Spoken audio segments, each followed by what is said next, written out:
اعوذ باللہ من الشیطان الرجیم بسم اللہ الرحمن الرحیم قل اعوذ برب الفلق من شر ما خلق ومن شر غاسق اذا وقب ومن شر النفاثات فی العقد ومن شر حاسد اذا حسد۔ توفیق پروردگار سے سورہ فلق کی تفسیر شروع کرنے لگے ہیں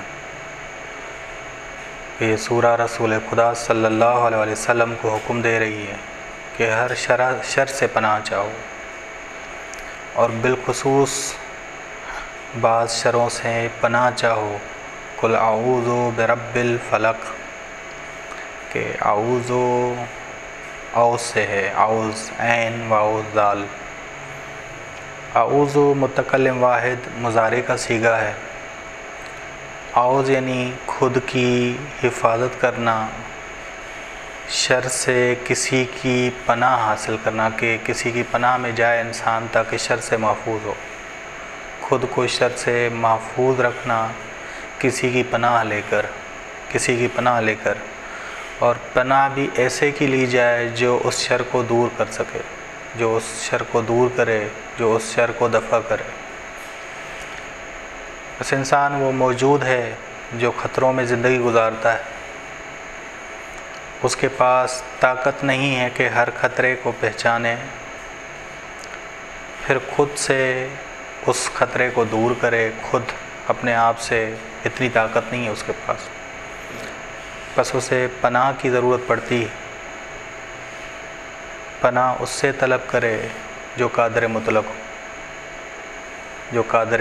ہو، جس کی جانب سے خیر آئے تاکہ وہ ہر شر سے محفوظ رہے۔ خداوند عالم سے خیر آتا ہے، بیدک الخیر، بیدہ الخیر، بس خداوند عالم کی جانب سے خیر آتا ہے۔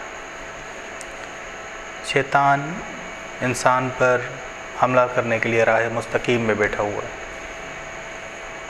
اور راہ مستقیم میں بیٹھتا ہے کہ قرآن کریم نے کہا لَأَقْعُدَنَّ لَهُمْ صِرَاطَكَ الْمُسْتَقِيمَ، لَأَقْعُدَنَّ لَهُمْ صِرَاطَكَ الْمُسْتَقِيمَ،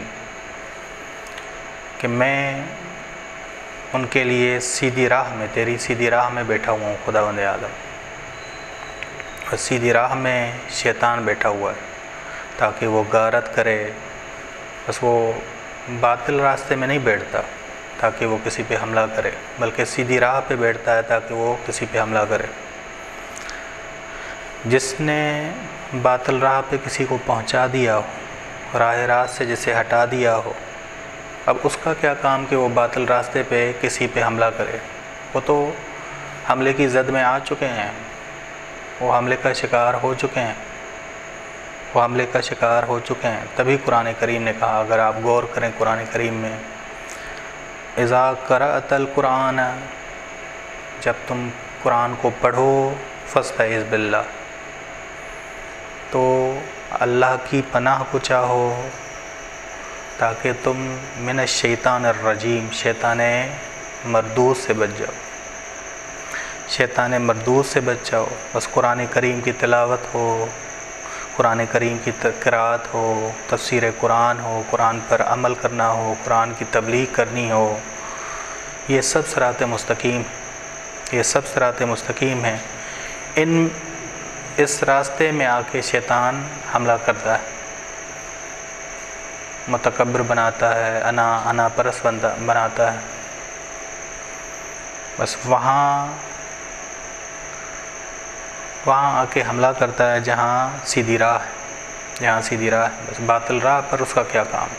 یہ باطل راہ پہ، کیونکہ باطل راہ پہ موجود گمراہ ہیں، فاسق ہیں، گمراہوں کو وہ کیسے گمراہ کرے گا؟ جو گمراہ ہیں، ٹھیک، بس راہ امامت میں آتا ہے، راہ ولایت میں آتا ہے، راہ نبوت میں آتا ہے، راہ عصمت میں بیٹھتا ہے۔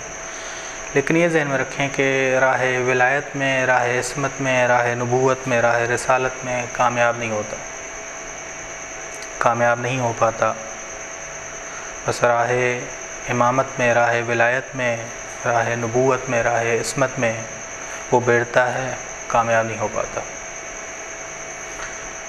بس جناب یوسف نے معاذ اللہ کہا، شیطان کے حملے سے محفوظ رہنے کے لیے معاذ اللہ کہا، اور وہ شیطان کے حملے سے محفوظ ہوئے۔ راہ ولایت میں، راہ نبوت میں شیطان کامیاب نہیں ہو پاتا، شیطان کامیاب نہیں ہو پاتا، ٹھیک۔ جناب یوسف علیہ السلام نے خدا کی پناہ لی جب شیطان نے حملہ کرنا چاہا، معاذ اللہ کہ میں خدا کی پناہ لینا چاہتا ہوں، یا جناب مریم نے خدا کی پناہ لی۔ بس راہ مستقیم میں اگر ائمہ علیہ السلام ہو، انبیاء علیہ السلام ہو، تو شیطان وہاں کامیاب ہو نہیں پاتا، لیکن حملہ کرتا ہے، حملہ کرتا ہے۔ بس جناب یوسف محفوظ رہے کیونکہ خدا کی پناہ میں تھے، خداوند عالم کی پناہ میں تھے۔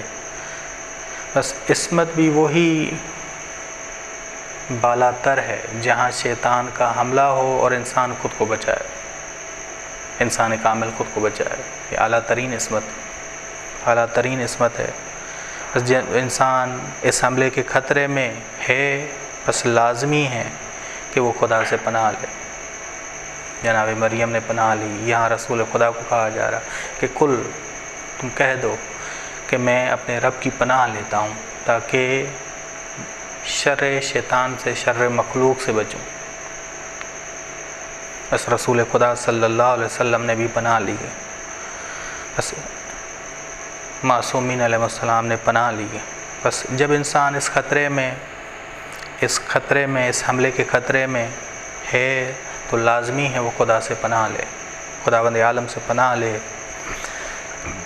رسول خدا صلی اللہ علیہ وسلم، آل رسول علیہ السلام معصوم باللہ ہیں، معصوم بالذات نہیں، خدا کی جانب سے معصوم، معصوم بالذات نہیں کہ بالذات معصوم ہے، بس بالذات معصوم نہیں ہے۔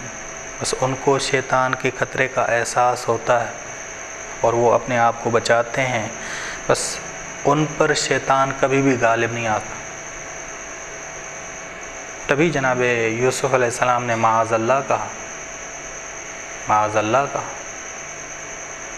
کہ پناہ بے خدا کہ میں کبھی برائی کے بارے میں سوچوں، کہ شیطان نے چاہا کہ یوسف علیہ السلام برائی کے بارے میں سوچیں، برائی کریں، ٹھیک۔ بس اسی وجہ سے خدا سے پناہ لیتے ہیں یا حضرات، استغفار کرتے ہیں، ہمیشہ خدا سے پناہ لیتے ہیں۔ بس جناب یوسف ہو یا جناب مریم ہو یا رسول خدا صلی اللہ علیہ وآلہ وسلم، خدا سے پناہ، کیونکہ یہ معصوم باللہ ہیں، معصوم بالذات نہیں ہیں۔ بس جس طرح معصومین خیر کو خدا ہی سے طلب کرتے ہیں اور ضروری سمجھتے ہیں کہ وہ خیر کو خدا سے طلب کریں، اسی طرح خدا سے پناہ بھی حاصل کرتے ہیں، خدا سے پناہ بھی طلب کرتے ہیں، خدا سے پناہ بھی طلب کرتے ہیں، کیونکہ خدا کی جانب سے خیر ہے، شر خدا کی جانب سے نہیں، شر ہے تو شیطان کی جانب سے ہے، مخلوق کی جانب سے ہے، خدا کی جانب سے شر نہیں۔ بیدہ الخیر، یہاں یہ ائمہ کی دعا، من این لی الخیر یا رب، اے میرے پروردگار خیر تیرے علاوہ کہاں سے آئے گا؟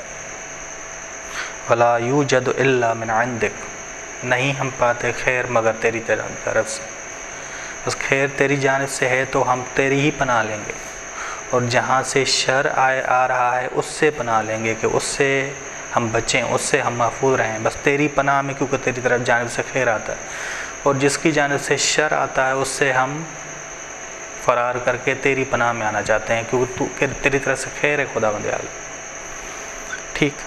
بس من این لی الخیر، کہاں سے خیر آئے گا اے میرے پروردگار سوائے تیرے، ولا یوجد الا من عندک، نہیں ہم پاتے اس خیر کو سوائے تیرے، کہ قرآن کریم نے کہا بیدک الخیر یا بیدہ الخیر، اسی کی جانب سے صرف خیر ہے، ٹھیک۔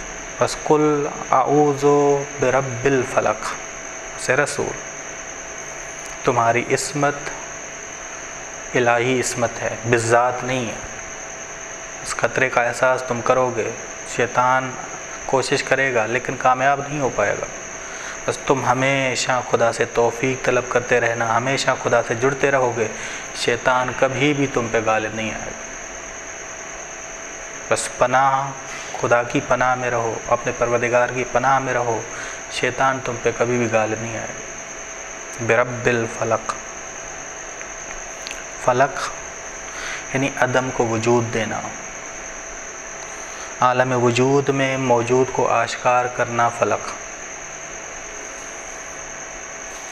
یا یہ مراد ہے کہ رب الفلق یعنی رب المخلوق، کہ خدا رب المخلوق، مخلوق کا فلق یعنی مخلوق، عالم وجود میں، اس عالم میں موجود کو آشکار کرنا فلق، فلق یعنی موجود کو آشکار کرنا۔ یہاں خداوند عالم تمام تاریکیوں، تمام عیوب سے نجات دینے والا ہے، اس کو جو خدا کی پناہ حاصل کرے، بس کہو کہ پناہ مانگتا ہوں اس پروردگار سے جو تمام عیوب سے نجات دینے والا ہے، جو تمام عیوب سے، تمام تاریکیوں سے نجات دینے والا ہے، تمام تاریکیوں سے نجات دینے والا ہے۔ بس اس خدا کی میں پناہ لیتا ہوں، اس پروردگار کی میں پناہ لیتا ہوں۔ بس انسان ہمیشہ خطرے میں ہے، انسان ہمیشہ خطرے میں ہے، کیونکہ شیطان صراط مستقیم میں حملہ آور ہوتا ہے، نہ کہ صراط باطل میں۔ باطل راستے میں اس کا کیا کام کہ وہ حملہ کرے، کیونکہ باطل راستے میں ہوتے ہی گمراہ ہیں، باطل راستے میں ہوتے ہی گمراہ ہیں۔ بس انبیاء علیہ السلام، ائمہ علیہ السلام ہمیشہ خدا کی پناہ لیتے ہیں، اور ہمیں بھی حکم دیا گیا ہے کہ ہم بھی پناہ لیں، ہم بھی پناہ لیں۔ بس قل اعوذ برب الفلق من شر ما خلق، من شر ما خلق، خلق یعنی بمعنی ہے خلق ہے، کہ ہر وہ شر جو مخلوق کی جانب سے آتا ہے، نہ کہ ہر وہ شر جو خدا نے خلق کیا ہے۔ خدا نے اس شر کو نہیں خلق کیا، خدا نے کسی کو وجود دیا ہے، ممکن ہے وہ موجود شر کا ارادہ کرے، شر کا ارادہ کرے۔ بس من شر ما خلق، ہر مخلوق کے شر سے پناہ مانگتا ہوں۔ بس شیطان کا شر یہ ہے کہ وہ کمالات سے جدا کرتا ہے، سلامتی کو ختم کرتا ہے، وہ سلامتی کو ختم کرتا ہے۔ یفرقون به بین المرء وزوجہ، یہ شیطان کے شر میں سے ہے کہ وہ جادو کے ذریعے میاں بیوی کو جدا کرتا ہے، لیکن یہ جادو اسی پہ اثر انداز ہو سکتا ہے جو ایمانی لحاظ سے کمزور، وما هم بضارین به من احد الا باذن اللہ،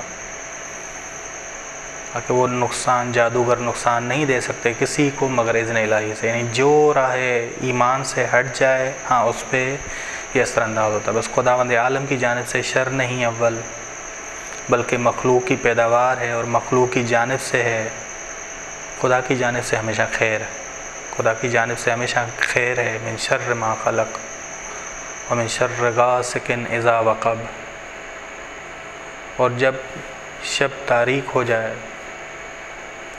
اس کا اندھیرا غالب آ جائے، اس کے شر سے میں پناہ چاہتا ہوں۔ جب شب تاریک ہو جائے، جب اس کا اندھیرا غالب آ جائے تو اس کے شر سے، جب فتنہ عام ہو جائے، جب فتنہ عام ہو جائے، جب ظالم حکومت کو غلبہ پالے، ظالم حکومت کو طاقت ملے، تو وہاں قتل، آدم کشی، غارت گری، ظلم عام ہو جاتا ہے۔ من شر غاسق، کہ اس شر سے جو تاریکی کا ہے، اندھیرا جب غالب آ جاتا ہے، اس شر سے میں پناہ مانگتا ہوں۔ بس یہ اندھیرا عقائدی بھی ہے، عملی اندھیرا بھی ہے، اخلاقی اندھیرا بھی ہے، اخلاقی اندھیرا بھی ہے۔ تاریخ، حکومت، جاہل اور مشرک معاشرے میں انسان خطرے میں ہوتا ہے ہمیشہ، ایک ظالم حکومت ہو، ایک جاہل حکومت ہو، ایک مشرک حکومت ہو، بس وہ شرک اور جہالت میں گرفتار ہو سکتا ہے۔ یہاں شرک عام ہو، جس معاشرے میں جہالت عام ہو، اس معاشرے میں انسان خدا سے پناہ طلب کیا کرے۔ یہ تاریکی ہے، یہ تاریکی ہے، بس تاکہ اس معاشرے کی جہالت اور شرک سے انسان محفوظ رہے۔ ہمیشہ خدا سے پناہ مانگنی چاہیے، ہمیشہ خدا سے پناہ مانگنی چاہیے۔ وَمِن شَرِّ النَّفَّاثَاتِ فِي الْعُقَدِ، اور جادوگر عورتوں کے شر سے پناہ چاہتا ہوں جو مضبوط گرہوں کو کمزور کر دیتی ہیں۔ میاں بیوی کے تعلقات اس جادو کے ذریعے ختم کیے جاتے ہیں۔ مضبوط گرہوں کو، وہ خوبصورت بے حجاب بے عفت عورتیں جو نوجوان نسل کو تباہ کر دیتی ہیں، وہ بھی اسی میں آئے گی، من شر النفاثات فی العقد، کہ اگر انسان راہ ایمان سے جدا ہو جائے تو جادو کی تاثیر ہے، وگرنہ نہیں۔ بس اس جادوگر عورتوں کے شر سے جو مضبوط گرہوں کو کمزور کر دیتی ہیں، مضبوط تعلقات کو ختم کر دیتی ہیں، کہ جہاں ایک عورت خوبصورت ہے، بے حجاب ہے، بے عفت ہے، پاکیزہ نہیں ہے، بے عفت ہے، وہ اس جادوگر کی مانند ہے جو خاندانی سسٹم کو تباہ و برباد کر دے، میاں بیوی کے تعلقات کو درہم برہم کر دے، ایک میاں اپنی بیوی کے حقوق ادا نہ کرے۔ بس ہمیں جادو سے بھی اور ان عورتوں سے بھی جو بے حجاب ہیں اور خوبصورت ہیں اور جو نوجوان نسل کو تباہ اور برباد کر دیتی ہیں، ان سے پناہ مانگنی چاہیے۔ وَمِن شَرِّ حَاسِدٍ إِذَا حَسَدَ، اور حاسد کے درونی شر سے، کہ وہ درونی شر اس کا عملی ہونے لگے، آشکار ہونے لگے، اس سے پناہ چاہتا ہوں۔ من شر حاسد، حاسد کے شر سے، اذا حسد یعنی عملی ہونے لگے، جب یہ حسد عملی ہونے لگے، آشکار ہونے لگے، تو اس سے پناہ چاہتا ہوں کہ قابیل کا جب حسد عملی ہوا تو حابیل کو قتل کر دیا۔ یوسف کے بھائیوں کا حسد جب عملی ہوا تو یوسف کو قتل کے ارادے سے کنویں میں ڈال دیا۔ جب ائمہ کے دشمنوں کا حسد عملی ہوا، ائمہ علیہ السلام کو امامت سیاسیہ سے جدا کیا۔ امام جعفر صادق علیہ السلام فرماتے ہیں، نحن واللہ، ہم ہیں خدا کی قسم وہ لوگ جن سے حسد کیا گیا ہے، سب سے زیادہ حسد ہم سے کیا گیا۔ بس من شر حاسد، حاسد کے شر سے، جب حاسد شر کو عملی کرنے لگے، حسد کو عملی کرنے لگے، حسد اس کا شر ہے اور اس کو عملی کرے گا تو نقصان ہوگا۔ قابیل نے عملی کیا، حابیل کو قتل کر ڈالا۔ دوسری جانب سے حابیل کیونکہ متقی تھا، اس نے ہاتھ نہیں بڑھایا قتل کا اس کی جانب۔ بس متقی مظہر خیر خدا ہے، وہ کبھی شر کا ارادہ نہیں کرتا۔ خدا ہمیں اس شر سے محفوظ رکھے۔ قل اعوذ برب الفلق من شر ما خلق ومن شر غاسق اذا وقب ومن شر النفاثات فی العقد ومن شر حاسد اذا حسد۔ وصلی اللہ علی محمد اہل بیتہ الطیبین الطاہرین۔